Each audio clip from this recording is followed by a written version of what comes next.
রাঁধুনি খা ঠাকুরপো, এই যে আচ্ছা বসো বসো, এখানে চেয়ারে বসো।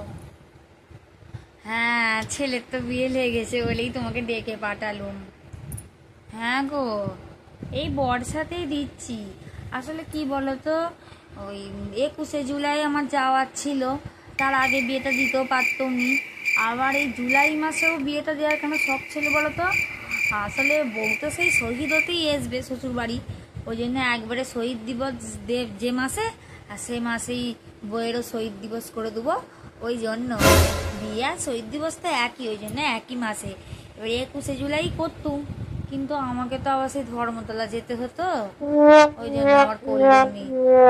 তবে যে জন্য ডেকেছি, তুমি কাগজ পেন এনেছো তো? আচ্ছা, তবে লেখো।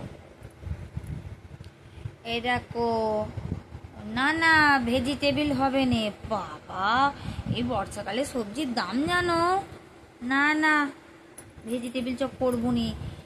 তুমি ওই আলুকে চেপটে চেপটে ওই চপ করে দেবে, চপ। চপটা ভালো হবে, খাবে লোক, খাবে আলুর চপটা খাবে। ও ভেজিটেবিল এখন ভালো হবেও নেই, আর সবজির বহুত দাম। আর না না কচুরি নানপুরি এসব নয়, লোক এখন ওসব খেতে বেশি ভালোবাসে নে। লুচি লুচি, ওই তুমি লুচির এটা লেখো। হ্যাঁ, লুচির এটা লেখো।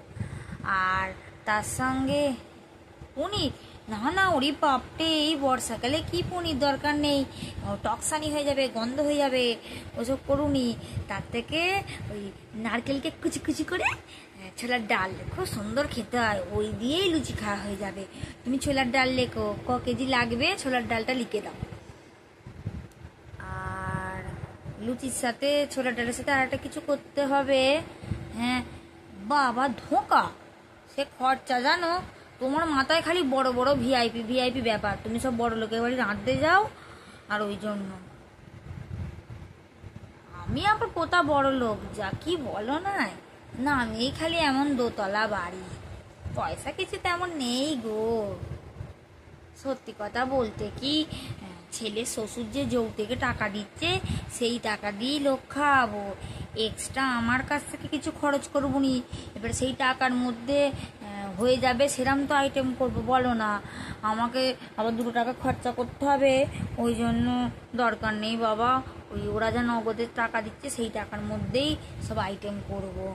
তুমি বলো একটা কাজ করো, ওই ঝিঙে আলুর তরকারি না লুচির সাথে ভালো হবে না, তুমি পটল আলু করে দাও না। চিংড়ি মাছ, ওই ঘুষো মাছ, ঘুষো মাছ, আচ্ছা অল্প করে তবে লেখো তাহলে, ওই পটল আলু চিংড়ি দিয়ে অল্প করে, চিংড়িটা অল্প লেখো, অল্প। আর তাহলে পটল চিংড়ি।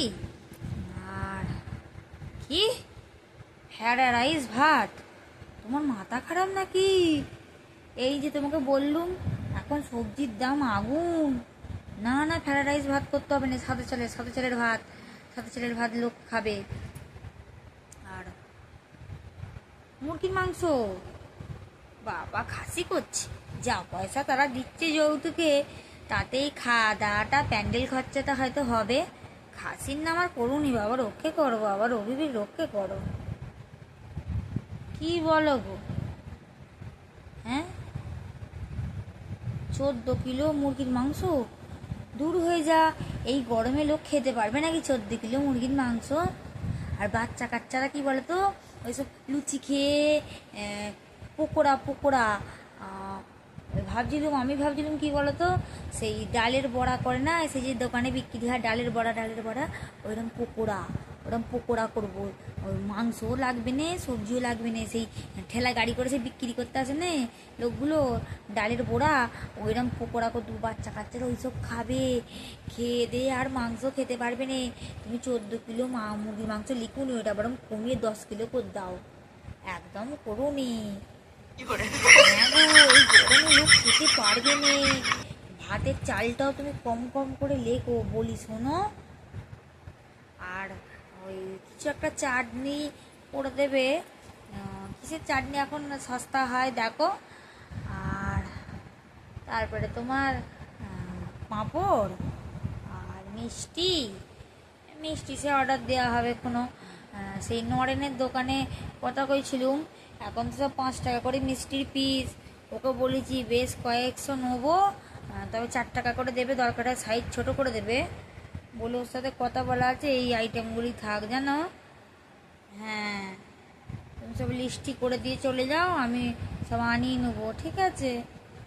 হ্যাঁ আচ্ছা, হ্যাঁ এসো এসো এসো, আচ্ছা এসো।